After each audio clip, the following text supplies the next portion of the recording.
With his stunning looks and on-screen magnetism, Robert Redford was one of the last links to the golden age of Hollywood.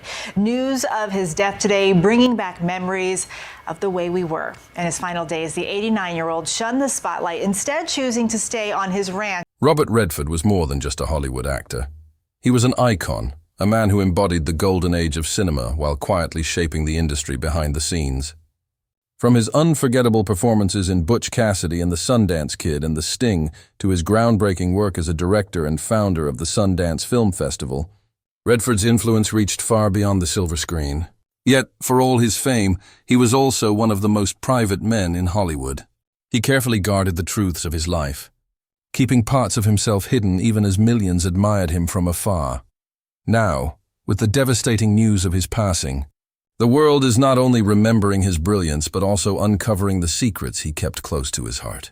Stories of personal tragedy, silent struggles, and hidden battles are emerging, reminding us that behind the charm and charisma was a man shaped by pain, resilience, and determination. As the curtain falls on Robert Redford's extraordinary life, we are left with a deeper understanding of the man who changed Hollywood forever. And the revelations coming to light will leave you stunned, heartbroken, and speechless. Robert Redford's life did not begin in the glitter of Hollywood. It began in modest circumstances, shaped by challenges that would later influence both the man and the artist. Born on August 18, 1936 in Santa Monica, California, Charles Robert Redford Jr. grew up in a working-class family. His father, an accountant, believed in discipline and stability, while his mother nurtured his creativity and imagination. But tragedy struck early. When Redford was just a teenager, his mother Martha died at only 40 years old from complications following a rare illness. Her sudden death devastated him, leaving scars that he would carry quietly for the rest of his life. As a young man, Redford was far from the polished leading man audiences would later adore. He struggled in school, often feeling restless and misunderstood. After high school, he briefly attended the University of Colorado, but quickly lost his way, dropping out after falling into heavy drinking and aimlessness. Searching for direction, he turned to art, traveling to Europe to study painting in Paris and Florence. This chapter of his life is rarely discussed, yet it was vital. It showed Redford's hunger to create and his refusal to conform to the ordinary. When he returned to the United States, his path took an unexpected turn. Encouraged by friends, he began taking acting classes at the American Academy of Dramatic Arts in New York City. What began as a tentative step soon blossomed into a natural calling. His striking looks, combined with a raw intensity, caught the attention of casting directors. By the late 1950s, Redford was appearing on Broadway and in small television roles, honing his craft far away from the fame that would later define him. His big break came in 1960 with his Broadway performance in Barefoot in the Park, a Neil Simon comedy that showcased his natural charm and magnetic stage presence. The performance brought Hollywood knocking, and soon Redford transitioned into film roles. At first he was typecast as the handsome leading man, but it didn't take long for audiences and critics to realize he was far more than just a pretty face. The late 1960s marked the true beginning of Redford's rise to stardom. His role opposite Paul Newman in Butch Cassidy and the Sundance Kid, 1969, catapulted him into the stratosphere. The chemistry between Newman and Redford was electric, and the film became a cultural phenomenon. Suddenly, Redford wasn't just another actor. He was the face of a new era in Hollywood, one that valued both rugged masculinity and emotional depth. But what many fans never knew is that during this meteoric rise, Redford was still haunted by personal tragedy. His young son, Scott, died of sudden infant death syndrome, SIDS, at just a few months old. The loss shook him to his core, but he rarely spoke about it publicly, choosing instead to bury his grief beneath his work. This private sorrow gave his performances a depth and vulnerability that audiences felt, even if they couldn't name its source. By the early 1970s, Robert Redford had become one of the most bankable stars in Hollywood. Films like The Way We Were, 1973, with Barbra Streisand, and The Sting, 1973, with Paul Newman, solidified his status as a leading man. Yet beneath the fame and accolades, Redford remained a man shaped by pain, discipline, and an unwavering desire to use his platform for something greater than personal success. He was building more than just a career. He was laying the foundation for a legacy. By the time the 1970s rolled around, Robert Redford had cemented his place as one of Hollywood's brightest stars. His name alone could guarantee box office success, and his effortless mix of rugged masculinity and emotional depth made him a household favorite. Films like The Great Gatsby, 1974, and 3 Days of the Condor, 1975, added layers to his image, showing that he wasn't afraid to balance romance with political intrigue. But while audiences adored him, Redford was quietly crafting a reputation as something far more complex than the golden boy Hollywood wanted him to be. Redford had a rebellious streak. He never fully trusted the Hollywood machine and often resisted being typecast or controlled. While the studios wanted him to play endless variations of the handsome hero, Redford longed for substance, for stories that challenged audiences rather than just entertained them. He carefully selected his roles, often gravitating toward projects with social or political undertones. This was a secret side of Redford, a man who believed film could spark change, who wanted to use his fame to shine a light on issues others ignored. One of his most daring choices came with All the President's Men, 1976, where he portrayed journalist Bob Woodward alongside Dustin Hoffman as Carl Bernstein. The film chronicled the Watergate scandal, a political storm still fresh in America's memory. Many advised him against touching such a controversial subject, but Redford insisted. He not only starred in the film, he also produced it, proving he was more than an actor. The movie became a cultural touchstone and a bold statement about the power of truth in journalism. Behind the camera, Redford was also carving a secret path as a filmmaker. In 1980, he directed his first film, Ordinary People, a quiet, devastating family drama about grief and reconciliation.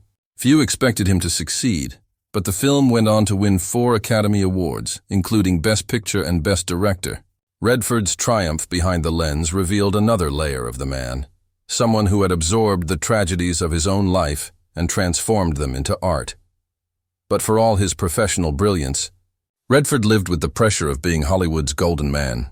He disliked fame, avoiding interviews when possible and keeping his private life away from the tabloids. Unlike many of his peers, Redford never indulged in the Hollywood party scene. Instead, he retreated to his ranch in Utah, far from the glare of Los Angeles. It was here, in the mountains, that he found peace. And it was here that he planted the seeds of one of his greatest legacies, the Sundance Film Festival. Founded in 1978, Sundance started as a small showcase for independent filmmakers, but grew into the most influential platform for indie cinema in the world. Redford's vision was clear. Hollywood was too focused on money and spectacle, and young filmmakers needed a place to tell real, authentic stories. This was one of the biggest secrets of Redford's success. While Hollywood saw him as a superstar, he was quietly dismantling the very system that made him famous, championing the underdog instead. Even in his personal life, Redford carried an air of mystery. He rarely spoke about his marriages or his family, choosing to protect them from the relentless spotlight. Friends often described him as guarded, a man who carried his pain privately but whose eyes revealed more than words ever could. His decision to remain elusive was not arrogance, it was survival. He understood that the Hollywood machine devoured those who gave too much of themselves away. By the late 1980s and into the 1990s, Robert Redford was no longer just a movie star, he was an institution. He had conquered acting, directing, and had become a cultural voice. Yet beneath the accolades and global recognition, he was still that boy who had endured loss, that man who mistrusted fame, and that artist who sought truth above all else.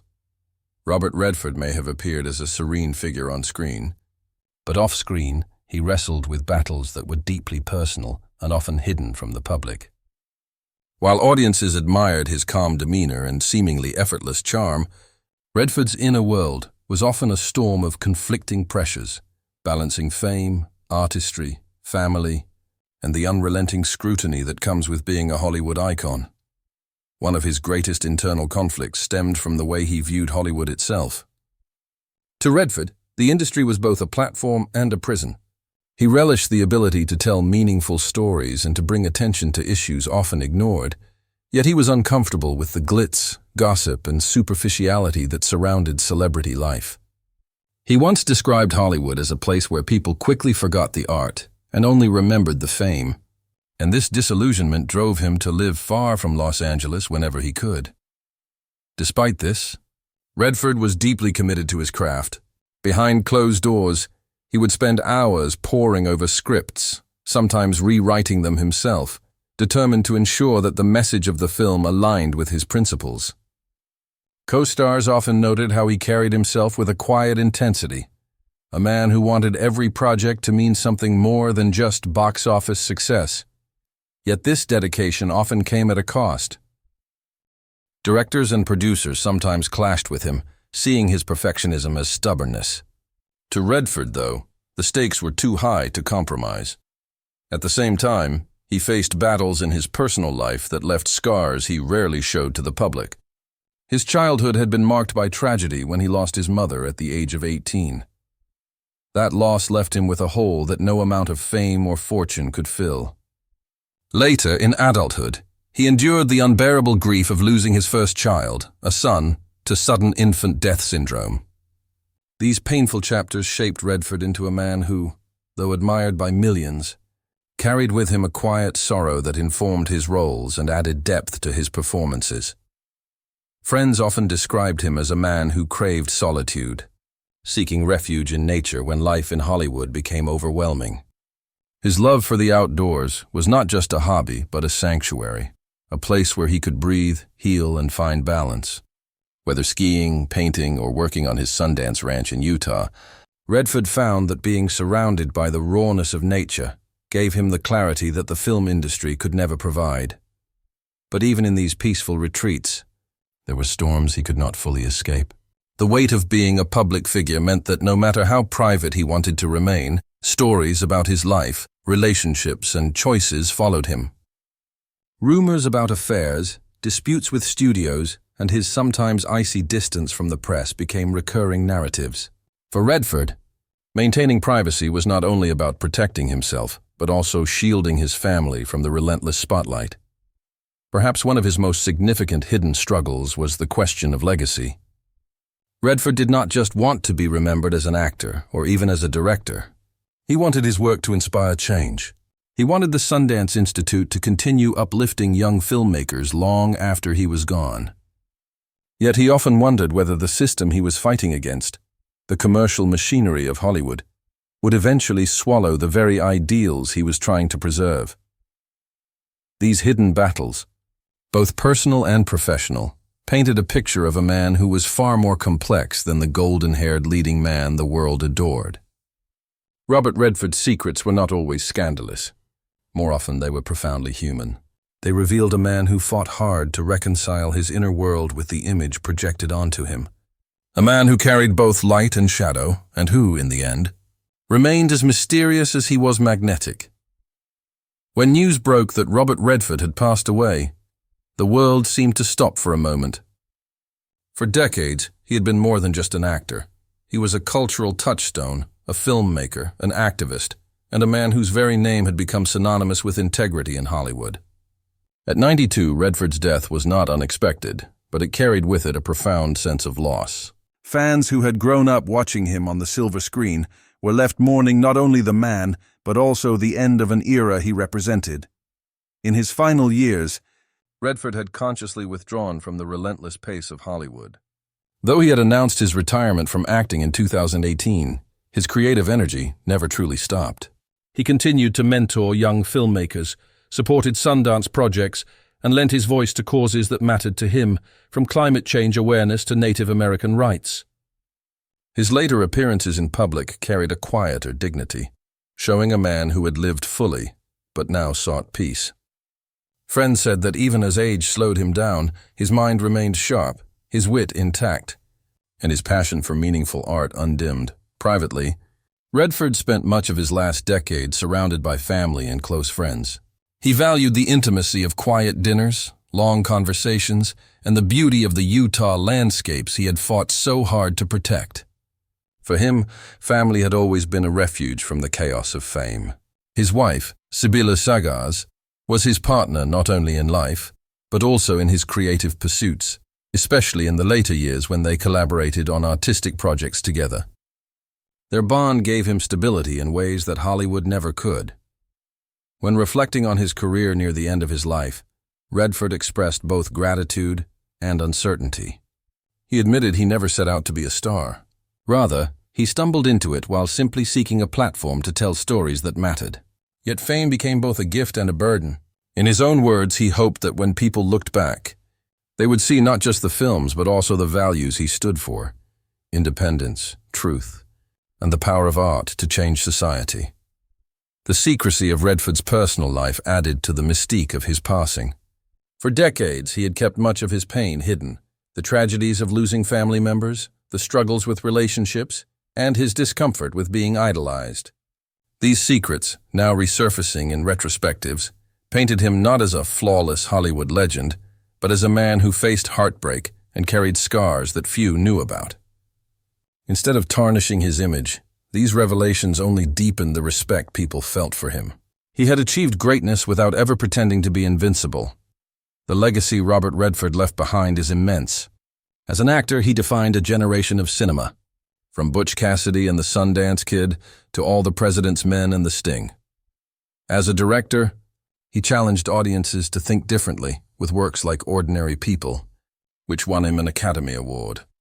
As a visionary, he built Sundance into a powerhouse that gave countless filmmakers opportunities they might never have had otherwise. And as a man, he proved that success did not have to come at the expense of principles. In the days following his passing, tributes poured in from across the globe. Fellow actors, directors, politicians, and activists all spoke of his kindness, his vision, and his courage. Fans left flowers and notes at his ranch gates, thanking him for the roles that shaped their childhoods and the films that changed the way they saw the world. For many, it felt like saying goodbye to an old friend. Robert Redford's death closed a chapter, but his story remains etched in history.